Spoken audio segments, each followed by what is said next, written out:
맥주 아니고 맥추 감사주일입니다. 맥추. 예, 말 그대로죠. 예, 곡식을 거둬들이는 때라는 의미를 가지고 있습니다. 곡식을 거둬들였다 이런 의미입니다. 우리나라는 주로 과거에 보리를 거둘 때 또 이 연결되어 있는 단어이기도 하죠. 그런데 오늘날에는 보리 추수와 맥주 감사주일이 그다지 아주 뭐 가깝게 우리 피부에 와닿지는 않는 것 같아요. 그렇죠? 농사를 짓는 성도들도 별로 없고 또 보리밥이라는 게 생존을 위한 음식이라기보다는 요즘에는 건강으로 먹는 음식이 되다 보니까 그러나 불과 몇십 년 전만 해도 여러분 보리는 우리 민족에게 단순한 곡식이 아니었습니다. 지난해 겨울, 가을에 걷어들인 쌀이 다 떨어져 갈 중 새로 심은 보리는 아직도 어, 익지 않고 사람들은 먹을 것이 없고 보리 추수는 멀었을 때 그 힘든 시간들을 뭐라고 불렀냐면 보릿고개라고 불렀죠. 쌀떡은 비어가고 들판에 보리는 아직 익지 않았습니다. 어머니들은 자녀들에게 먹을 것이 없어 풀뿌리도 뽑아오고 나무 껍질도 벗겨오고 배고픈 아이들은 학교에서 돌아오다가 아직 채 익지 않은 보리 이삭을 뜯어가지고 이 집불에다 싹 보리 이삭을 그을려가지고 먹던 시절이 있었다고 합니다. 그래서 그렇게 먹고 나면 입 주변에 이렇게 검은 흑검댕이가 이렇게 묻고 막 그랬대요. 그렇게 묻어도 어른들이 아이들을 나무라지 못했답니다. 왜요? 배고픔을 알기 때문에. 그렇죠? 그렇게 하루하루 견디다가 마침내 들판에 보리가 노랗게 누렇게 익어지기 시작하면 낯으로 보리를 베고 타작하여 알곡을 거두고 처음으로 보리밥을 지어 먹을 수 있게 되었을 때 그런 그들에게 보리 수확은 단순한 농사가 잘 되었다는 의미 이상일 겁니다. 그죠? 올해도 살았다. 하나님께서 우리 가족을 굶어 죽지 않도록 지켜주셨다. 그 힘겨운 고비를 그 고개를 다시 넘게 하셨다. 그런 삶의 깊은 고백 속에서 나온 감사의 고백. 초기 한국교회 성도들은 대부분 농사를 지었습니다. 그래서 이런 수확, 봄에 거두고 가을에 거두는 초여름에 거두고 가을에 거두는 벼를 거두죠. 성도들은 보리 수확을 마친 7월 첫째 주, 이 봄에 거둬들인 이때, 이 보릿고개를 넘기고 이때 하나님께서 전반기 동안 먹이시고 살려주신 은혜를 기억하고 교회에 나와 감사 예배를 드리기 시작한 것. 가장 좋은 보리의 수확의 일부를 하나님께 드렸던 전통. 이건 세계 모든 교회 속에 한국 교회만 가지고 있는 아름다운 전통입니다. 그것은 단순히 농산물을 바치는 행위가 아니었습니다. 하나님, 우리가 여기까지 살아온 것은 하나님의 힘이었습니다. 은혜였습니다. 우리 힘으로 된 것이 아님을 처절하게 고백하는 시간.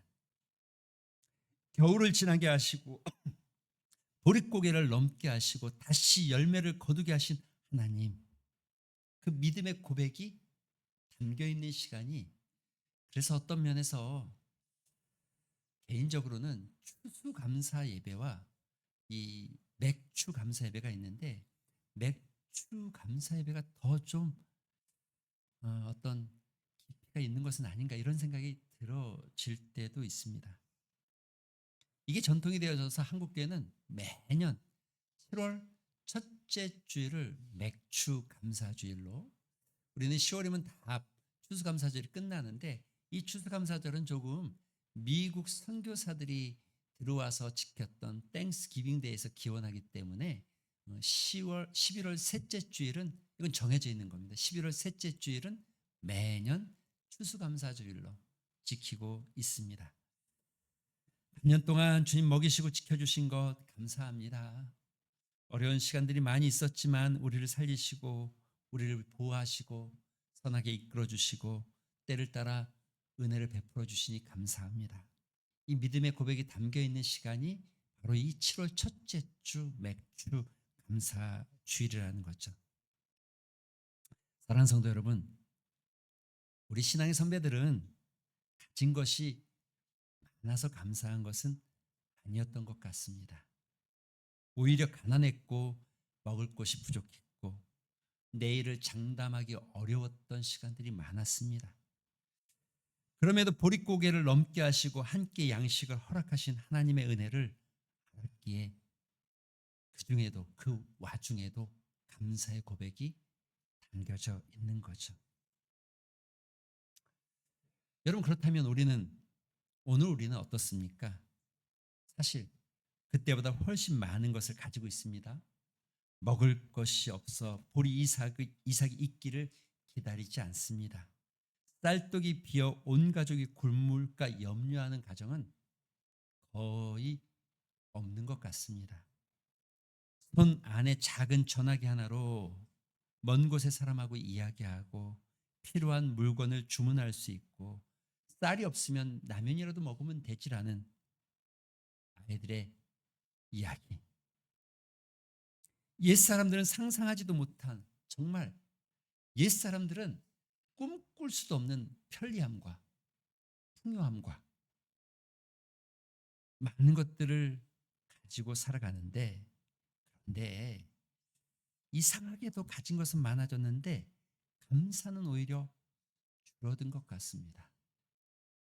이상하게 풍성해졌는데 만족은 줄어드는 것 같습니다. 이상하게 편리해졌는데 사람들의 입에 불평은 더 많은 것 같습니다.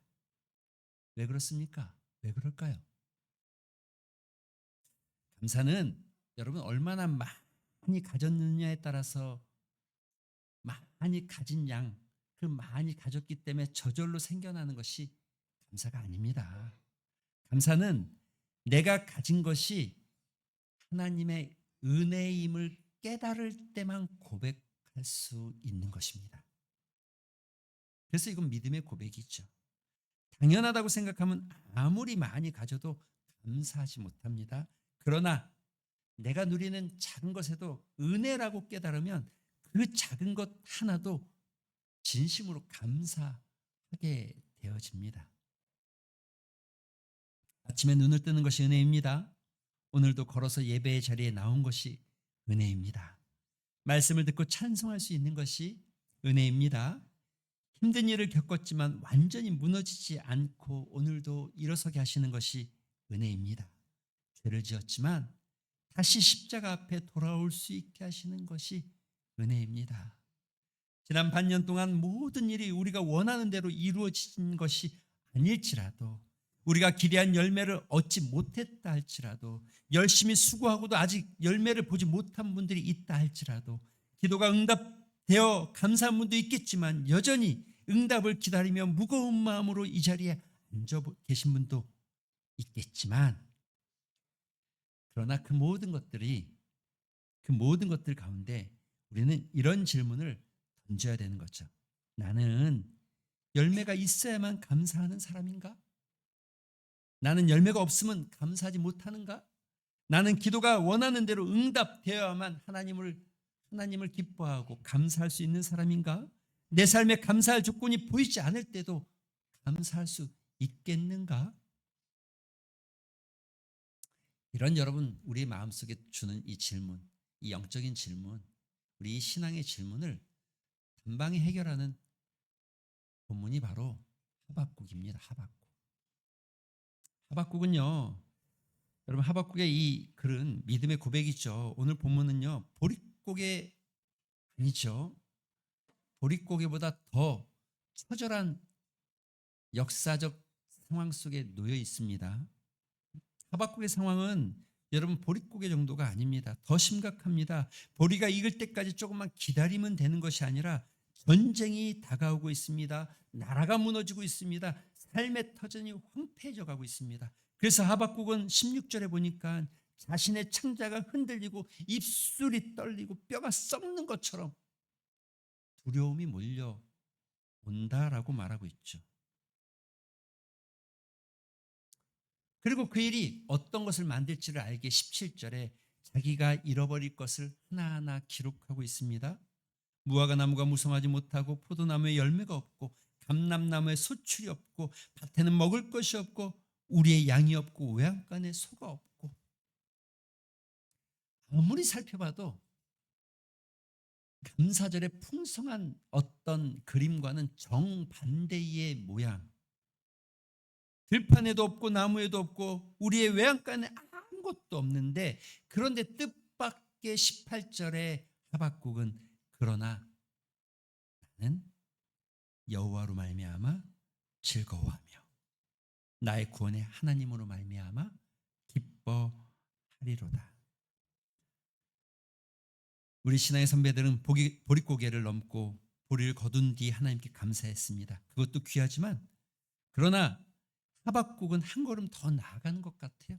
보리가 없어도 감사하고 포도와 감람나무의 열매가 없어도 기뻐하고 양과 소가 우리의 외양간에 없어도 하나님으로 인해서 즐거워하겠다라는 고백.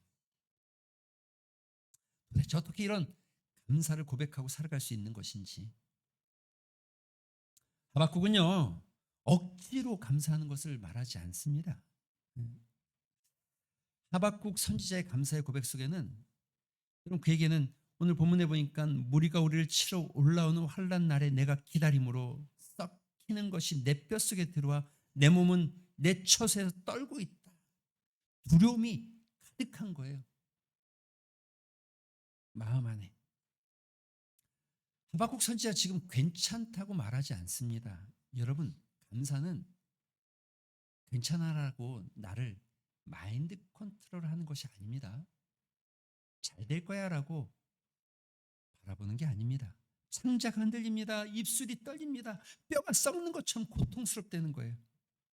바벨론이 유다를 침략할 것을 하나님의 말씀을 통해 들었을 때, 전쟁이 일어날 것을, 나라가 무너지고 황폐할 것을 알았기에 하박국은 그것을 생각할 때마다 두려워합니다. 그런데 때로 이런 두려움이 밀려온다 할지라도 감사하는 사람들은 힘들지 않은 척하면서 하는 것이 아니라, 아픈데 안 아프다고 웃으면서 하는 것이 아니라, 눈물이 나도 안 난 것처럼 생각하는 것이 아니라, 그 떨림 가운데서도 숨기지 않고, 닥쳐올 불안이 있음에도 숨기지 않고, 그런데도 그는 하나님을 떠나지 않고 하나님이 나와 함께 하심을 알기 때문에 감사하는 겁니다. 여러분, 이게 믿음이죠.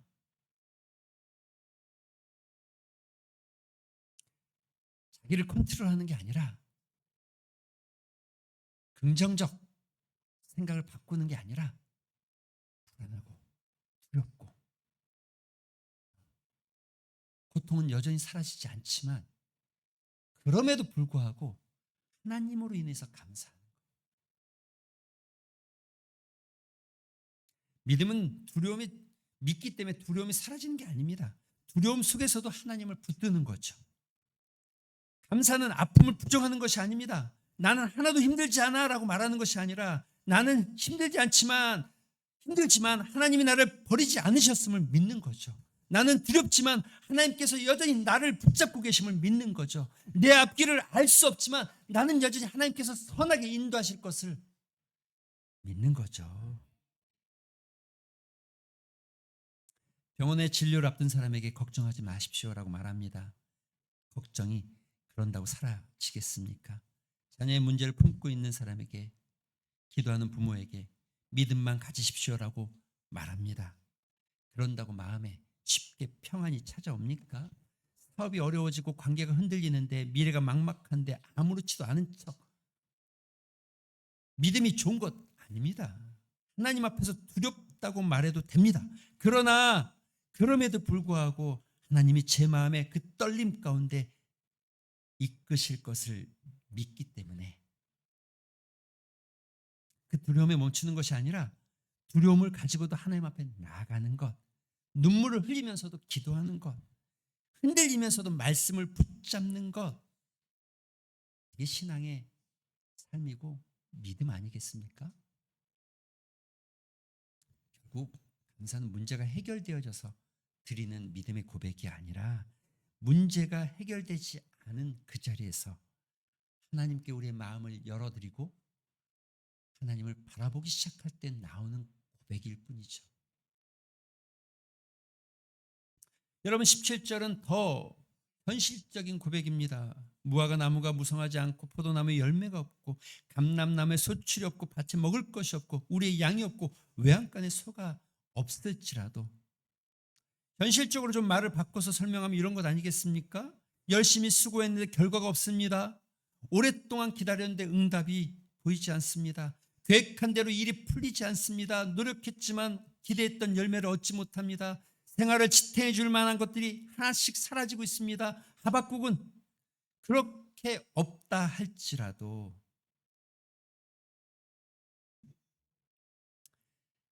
뭔가 포장해서 뭔가 잘 되는 것처럼 말하면서 그렇게 고백하는 것이 아니라 정직하게 없음을 고백하지만, 그러나 17절과 18절에 아주 중요한 단어가 그러나 비록 아무것도 없을지라도 그러나 나는 여호와로 말미암아 즐거워하겠습니다. 믿음은 현실을 보지 않는 것이 아닙니다. 그러나 현실만 보는 것도 아닙니다. 믿음은 현실 속에 있지만 그러나 그 현실 가운데 하나님이 함께 하심을 같이 보는 거죠. 우리 눈엔 열매가 보이지 않지만 하나님은 여전히 살아계십니다. 우리 손에 붙들 것이 없는 것 같지만 내가 붙드는 것이 아니라 하나님께서 여전히 우리를 붙들고 계십니다. 내 계획은 무너질지라도 하나님의 뜻은 무너지지 않습니다. 우리의 약속은 연약하고 변할지 모르지만 하나님의 언약은 신실하시고 변하지 않으십니다. 그래서 비록 기도대로 이루어지지 않을지라도, 비록 몸이 예전 같지 않을지라도, 비록 자녀들의 앞길이 내 기대와 다르게 흘러갈지라도, 비록 우리가 노력한 만큼 열매가 얻지 못할지라도, 비록 마음속에 아직 풀리지 않는 문제가 있을지라도, 그러나 하나님은 나와 함께 하십니다. 그러나 하나님은 나를 버리지 않으셨습니다. 그러나 그리스도의 십자가는 변하지 않습니다. 그러나 영원한 생명이 내 안에 있습니다를 고백하는 것이 감사의 이유고 조건 아니겠습니까?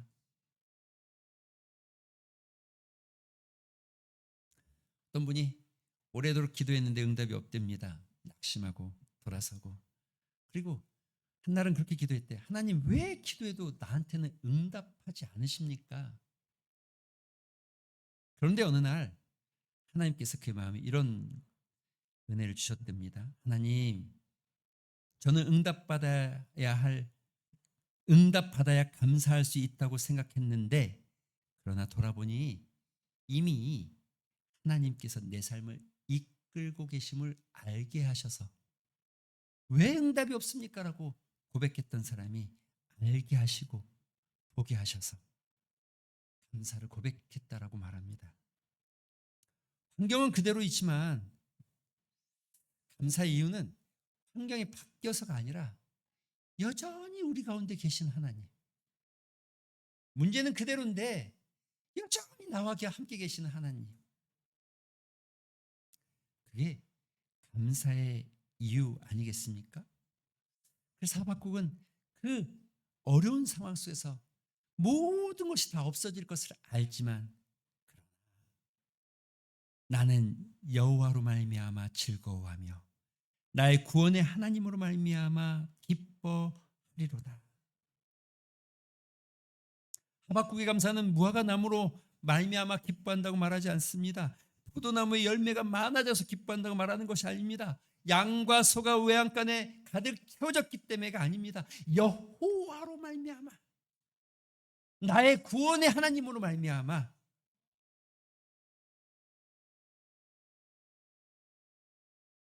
우리의 감사의 주소를 정확하게 잡아야 됩니다. 무엇 때문에 감사할지를. 여러분, 우리도 똑같습니다. 건강해서 감사, 건강이 잃을 때가 있습니다. 재물이 많아져서 감사, 재물이 없어질 때도 생깁니다. 사람이 떠날 때도 있습니다. 계획은 실패할 때가 있습니다. 그래서 그와 같은 것들로는 우리의 감사가 늘 흔들릴 수밖에 없는 거죠. 그러나 변하지 않는 하나님이 여러분 안에 계심을 기억하시기 바랍니다. 하박국은 모든 것을 잃을 수 있는 상황에서도 한 가지 잃지 않는 것, 나의 구원의 하나님, 나의 구원의 하나님. 나를 위해 자기의 아들 독생자를 아낌없이 내어주신 하나님, 십자가에서 자기의 생명을 내어주신 예수 그리스도, 그분으로 인해서 감사한다고 고백하는 거죠. 특별히 여러분, 우리가 맥주 감사주의를 보내면 성찬식을 같이 합니다. 성찬의 떡과 잔은 하나님께서 우리에게 무엇을 주셨는지를 분명히 기억하게 하는 거룩한 예식입니다. 주님은 우리가 단지 형편이 좋아져서 감사하는 것이 아니라 주님의 몸과 주님의 피가, 살과 피가, 그 사랑이 나에게 임한 것을 깨달을 때 이것이 감사의 이유가 되어지고 조건이 되어지는 것이죠. 내 손에 뭐가 있어서가 아니라 내 손에 뭐가 없어도 그리스도의 사랑이 여전히 우리 가운데 있기 때문에.